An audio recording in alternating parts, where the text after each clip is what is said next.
In recent times, there has been a lot of focus and conversation on the quality of leadership in this country. And most of that conversation has taken place at the political level, either national or state, and also with large corporations where what they do or what they provide usually has a lot of influence in our daily lives. And while I'm sure none of us that are watching the show today fall into each of those two categories, there's actually a lot you can learn about leadership and leadership styles and how effective or ineffective they might be in most given situations when you're working with or overseeing a particular organization. So in a moment, I'm going to introduce that topic and talk a little more about what that looks like and what you can do with it to improve your own leadership capability. I want to talk about leadership styles specifically because that's something that touches just about everybody in business, nonprofits, other types of philanthropy organizations, even municipal government. And whether you're actually running an organization or just running a particular part of it, or you've been called on to take on specific projects or run meetings or maybe oversee new training, you have in fact stepped into a leadership role. And much of what I'm going to be sharing with you today can have a huge impact on how well you do that role while you're in it. So what we're going to be talking about today are leadership styles. If you're like me, I love Googling things all over the place because I really want to know what's out there, what people are talking about, where the 80% of people's consensus seems to be. And if you were to Google leadership styles, you would find tons of articles from a lot of really reputable sources talking about the various types of styles. Now, for the most part, there's probably about 12 that have been defined. I don't have enough time during this broadcast to go through all 12. Didn't even have the intention of going through all 12. But what I'm going to do is talk to you about a few of the more prevalent styles, maybe ones that you've found yourself doing or ones that you've operated under working for somebody else. And that way you'll get a really good idea of what these styles are called, what the benefits might be, what the drawbacks might be, and how you would go about figuring out whether you're using this style or not. Now, just like everything else in life, you don't stick with one style to the detriment of everything else. Most people that I've worked with, depending on what they're doing in their role or what the circumstances are like, whether it's just everyday running the business or whether some crisis has formed and everybody kind of needs to get to their battle stations, most people have a primary leadership style and then one or two secondaries that they tend to lapse into depending on the circumstances. And what's really helpful is when you start to understand what these styles look like, it becomes a little easier to kind of survey the landscape that you work at and figure out what other people are using and whether in fact those particular styles are actually helpful to them getting the job done or working as a detriment. So some of the styles that I want to talk to you guys about today are some of the most notorious ones that have been around for a while you probably recognize. The first one is called the autocratic leadership style. This is probably the one that has the most history to it. Certainly in the years that I worked in consumer products, I grew up under more people with this particular type of style.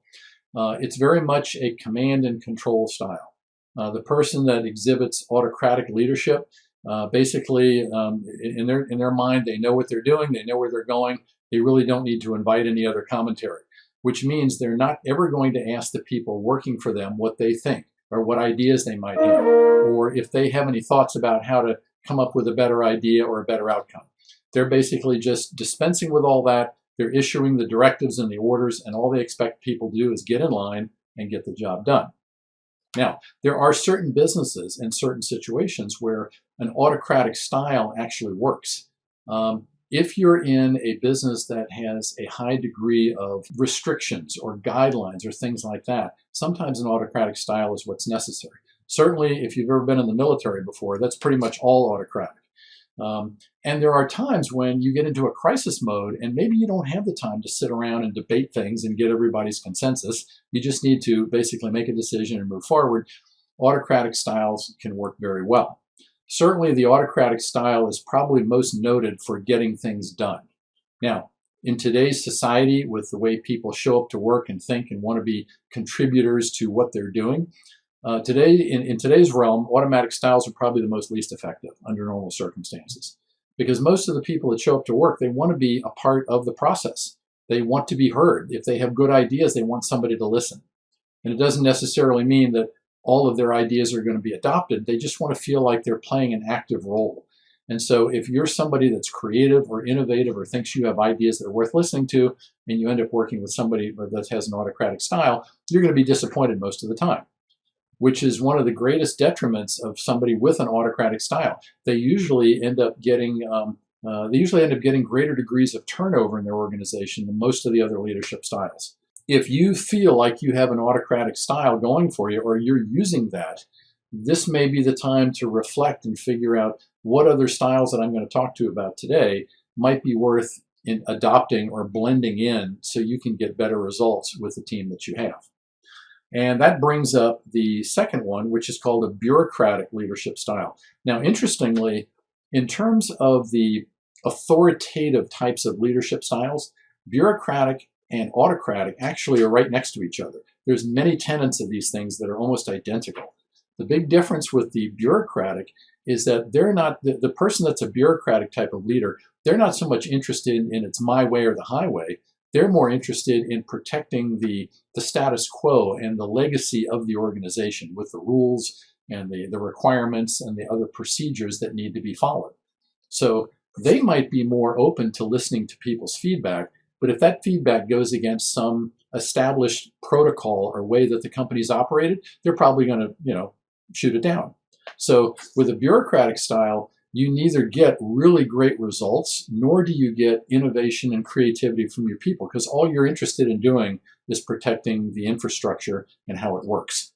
Now, what kind of a role and what kind of a situation might that be where that would work? Where it works well is when you have disciplines that require a high degree of following procedures and accuracy, engineering, accounting, scientific research, where the protocols and the steps towards doing things right so that you get an unbiased, accurate outcome, if that's most important, then you actually want somebody with a bureaucratic style of leadership, because they're going to make sure you do things right every single time. That's the number one most important thing for them. If you're in a startup and you're just trying to figure out the best way to go to market, or take this great idea that you're launching and figure out, how to promote it and how to get clients and how to build it up, having somebody with a bureaucratic style is a death knell. I mean, they will literally keep that organization at the ground level for all time. So in those situations, you definitely don't want someone like that overseeing the company. But in other types of organizations where procedure is really, really important, someone with a bureaucratic approach to things might not be a bad way to go. All right, let's talk about the third one. And this is actually probably the most sought after and certainly the most frequent that you see from a lot of younger leaders today. And it's called the democratic style. And the democratic style is basically where that leader actively looks for opinions and feedback and thoughts and consensus from the team. They want to make sure everybody's had a chance to buy in and weigh in and give their opinion on things. Doesn't mean that they have to wait for complete 100% consensus, and it doesn't even mean that they have to actually adopt people's ideas that they get from the team. It just means they're actively always making sure that people feel like they're a part of the discussion and maybe the decision that gets made relative to what those folks are doing. Democratic styles are very, very flexible. They work in a lot of different organizations. What they tend to fall back on is the ability to move quickly. So if you're in a dynamic company, a startup, and you know this thing is going to take off, having somebody with a democratic leadership style could kind of hold you back. It could cause people to kind of wonder what's happening or when it's going to happen, because the democratic leader is usually more interested in getting everybody's input. And sometimes that can stand in the way of making the necessary quick decisions to take action and move on. But overall, the democratic style is very well sought after. And I would say in most cases, if you're trying to build an organization and develop loyalty and have people grow and develop in their own roles and be world-class contributors in what they do, you definitely want to adopt the democratic style of leadership. That takes us to number 4, which I always find an interesting one. And actually, in my years in working in consumer products and kind of rising up through various management ranks, I actually worked for a guy that was exactly like number 4 here. It's called the Laissez Faire style. And basically what that means is they're hands off. They don't really get involved. They let everybody do what they want. Their philosophy is, I hired good people, I'm just going to let them do their work, I'm not going to get in their way. And some of that is actually appealing if you get people that are very self-starters, they know what they need to do, they can figure things out on their own. But if you happen to work for an organization and dealing with a lot of people that are very much in a developmental level of their jobs, they need to learn, they need structure and guidance. The last person you want is somebody that is a laissez style leader, because they simply won't give them that. Now, on the other hand, if you've got a very well-heeled organization, people have a lot of seniority and a lot of experience, and they can almost operate independently, being able to manage and lead in a laissez-faire style can be very advantageous, because what it does is you're not getting in the way. You're letting people do what they know how to do best, and that usually frees you up to be able to go take on projects and initiatives that are more befitting of somebody at your level. So recognize that there's a lot of benefits to being a laissez-faire style manager. But for the most part, in most organizations that have goals and objectives and want to go certain places and want to bring people along and develop them along the way, where interactive management is kind of required, laissez-faire from the outside can be looked at a lot of times as people are just lazy. Or they don't know enough about the role to engage, so they tend to sit back and just watch everybody else work. So it is a style. A lot of people adopt it. Not something I would necessarily recommend, but there are benefits to having it under the right circumstances. Number 5 is called the transformational style of leadership. And in today's vernacular, there's another phrase for that. Some people will call it a coaching style. And both of them are very good, but there is a primary difference. In both cases, the transformational style leader or the coach style leader are people who are intently interested in results and development. And with the transformational style leader, their focus is on, how do I develop the business? How do I get the business going in the right direction, take it to that next level? And in the course of doing that, how do I challenge and push and incentivize all the people on my team to rise up and give me their best efforts so the organization can get to where it needs to go? That's a transformational style leader. In fact, sometimes if you work for organizations and they haven't done so well, and all of a sudden they change heads at the top and some new person comes in and they're now overrunning everything, most of the time they will have transformational style components, because they know the reason they were brought in was to turn around an organization that has a tremendous potential but just isn't performing well. Now, the coaching style leader is someone that basically has the same developmental focus, but they're looking at the individuals and they're developing and they're challenging and they're trying to get their individuals that work for them to be the highest potential performing people that they can get. So they're individually focused. And when they figure if they get the right people and the right seats in the bus and everybody's operating at their true potential, the organization will benefit. So coaching style leaders tend to approach it a little more from the individual up, whereas a transformational style leader tends to look at the top and kind of work backwards and say, okay, who do we need doing what in order to get there? So that's a very sought after leadership style. And depending on the kind of business you have, whether it's whether it's kind of going from startup to established, maybe it's matured, it's been around a while, it needs to seek out new channels of revenue because maybe it's been kind of losing steam a little bit.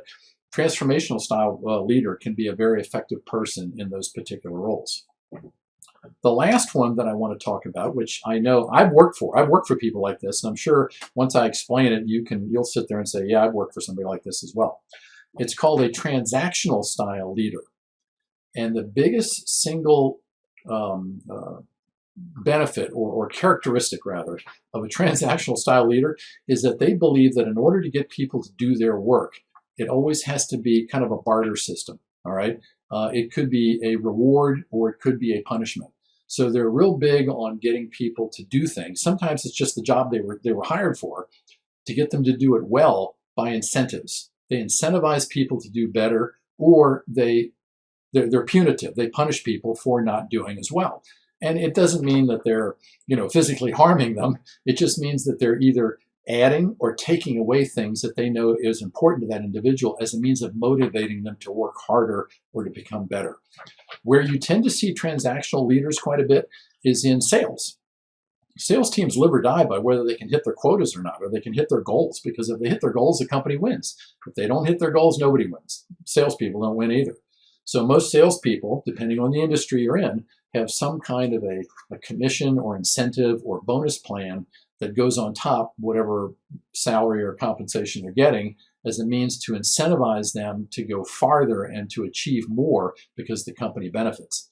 If you've got a big sales organization and you don't have a transactional style leader running it, you're not going to get the most out of that organization. Works the same way for marketing. Now, marketing's got a little more creative and innovative bent to it, but still, marketing people are tasked with all kinds of things that mean you have to put carrots out there to get them to go farther and to do more, maybe take a little more risk in order to get the big reward. So transactional leaders can be very good. Now, here's where they're not so good. If they're overseeing teams or companies that aren't incentivized to do more, if they're working with people that just need to be able to do things well all the time, what happens is that whole risk reward kind of thing starts to burn out. People get tired of that. And then people just don't pay any attention to it. So it becomes really, really ineffective if you're in an environment where maybe you're overseeing people that are more in an administrative role or managing things that have to work well consistently all the time. Accounting, if you're managing an accounting pool or a bookkeeping company, being a transactional style leader would not work very well at all. So those are 6 very distinct leadership styles that you probably have a couple of yourself, and you've either seen other people, or maybe the company you're working for now, or some of the people you're working with exhibit these very exact styles. Now, next question is, well, gee, how do I know which one I have? There's all kinds of programs and things on the internet that you can take, more academically based. You fill out a questionnaire, it gives you the answer. I'm a big believer, though, in doing things more on a holistic basis, because if you're engaged in figuring out what kind of leadership style you have, which can then help you figure out if that's working or if you need to adopt a different style, blend in some different components in order to get better results out of your team, that's a much better way. Because what's going to happen is once you figure it out, you're more willing to own it and to make it a part of you, as opposed to just getting a report and saying, oh, gee, that's interesting, and then it goes in the drawer. So here are some things that you can do to figure out on your own where your leadership style fits. The first one is take stock of your personality traits.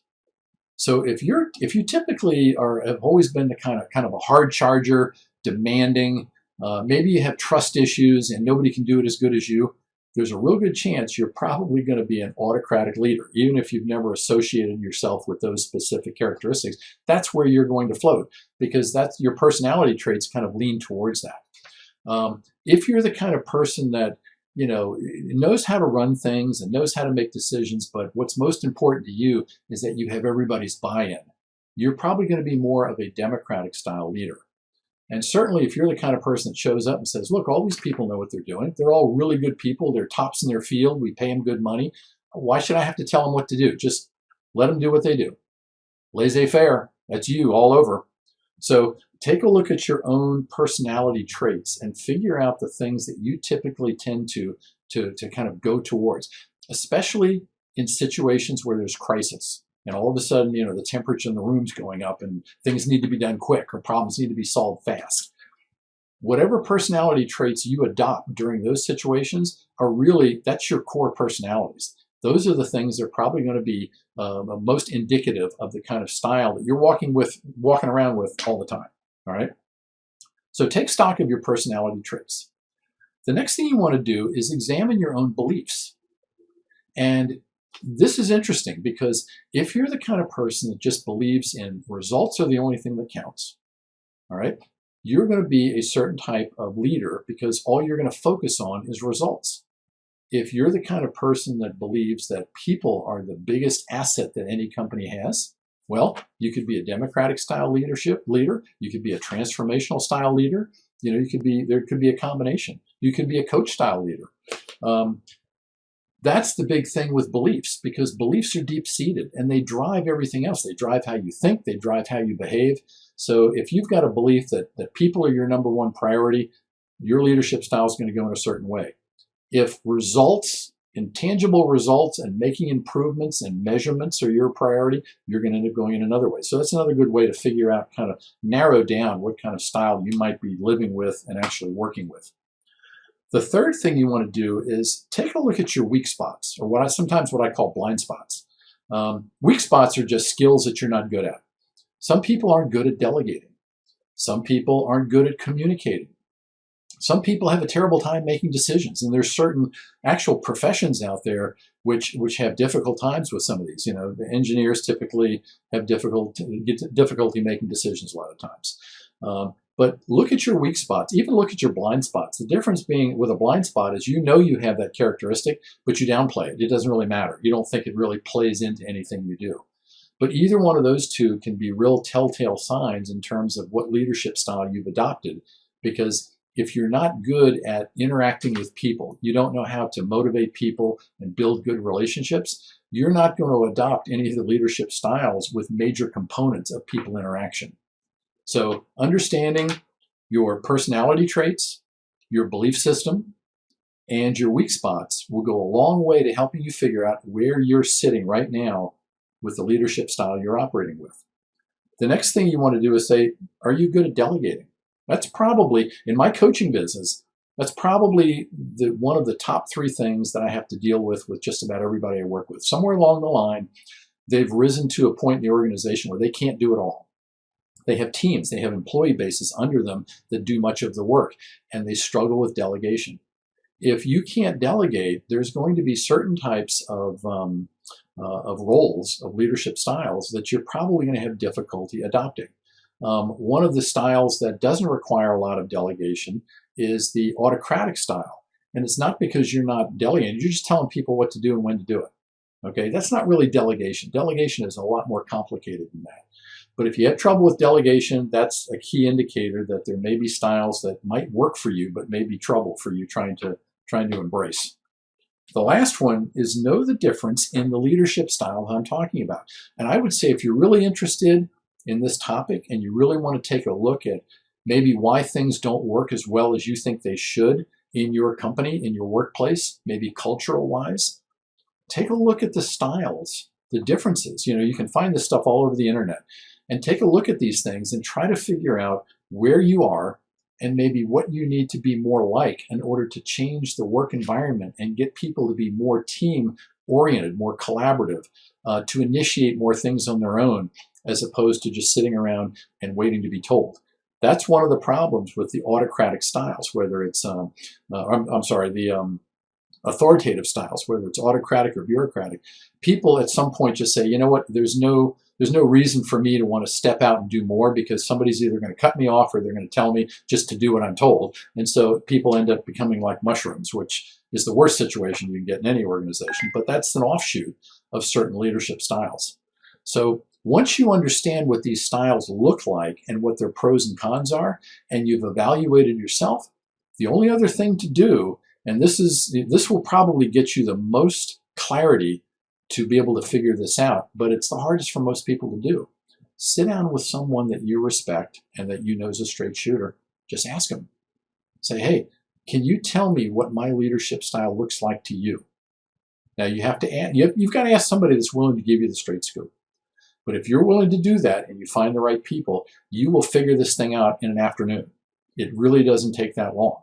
Now, what takes the long period of time is basically figuring out which one you should be going to and how to get there. And that's where I come in. If most people here are thinking about this and you've thought about it in the past and you know that you're not doing the best work in that leader role, give me a call. I'll be happy to chat with you on the phone and give you some guidance, tell you how to figure it out. But this is so pivotal because so many organizations today miss out on operating at their true potential, being the great businesses and organizations that they have all the potential to be, because at the top, the leadership style is not a match for what's happening underneath. So that's the conversation today on leadership styles. I hope you've gotten a lot out of this.